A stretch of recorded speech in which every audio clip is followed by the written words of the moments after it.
Onam complete ആവാൻ ഓണക്കോടിയും പൂക്കളവും സദ്യയൊക്കെ വേണം. സദ്യയിൽ മെയിൻ നമ്മുടെ പായസവും.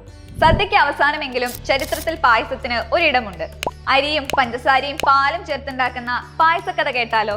സംസ്കൃതത്തിലെ പാൽ എന്നർത്ഥം വരുന്ന പയസ് എന്ന വാക്കിൽ നിന്നാണ് പായസം വരുന്നത്. BC 400-ലുള്ള ബുദ്ധ സാഹിത്യത്തിൽ AD 1222-ലെ കന്നഡ സാഹിത്യം, 12-ാം നൂറ്റാണ്ടിലെ മാനസോല്ലാസ എന്ന സംസ്കൃത ഗ്രന്ഥത്തിൽ അരി, പാൽ, പഞ്ചസാര എന്നിവ ചേർത്തുണ്ടാക്കുന്ന പായസം രാജവിരുന്നുകളിൽ നൽകുമെന്ന് കാണാം. ഇന്നാണെങ്കിൽ ചക്ക, കാരറ്റ് തുടങ്ങി ഇഷ്ടം പോലെ പായസങ്ങളുണ്ട്.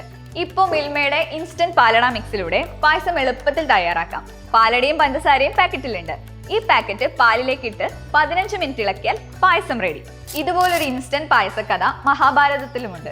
കൃഷ്ണൻ ദ്രൗപദിയെ അനുഗ്രഹിച്ച് പായസം നൽകുന്ന ഒരുപാട് കഥകളുണ്ട്. സംഘകാല സാഹിത്യങ്ങളിൽ ഉത്സവങ്ങളിലും വിരുന്നുകളിലും പാൽ ചേർത്ത് മധുരമായി പാകം ചെയ്ത അരിയുടെ വിവരണമുണ്ട്.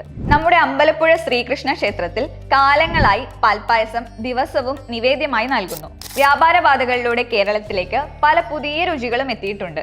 പായസത്തിൽ ഏലക്കയും കുങ്കുമപ്പൂവും കശുവണ്ടിയും മുന്തിരിയും ഒക്കെ ഇങ്ങനെയാണ് വന്നത്. കല്യാണം, ഉത്സവം അങ്ങനെ എന്തോ ആയിക്കോട്ടെ, പായസമില്ലാതെ മലയാളിക്ക് ഒരു ആഘോഷമില്ല. ഇനി മിൽമയുടെ ഇൻസ്റ്റന്റ് പാലട മിക്സിനൊപ്പം ഓണം കളറാക്കാം.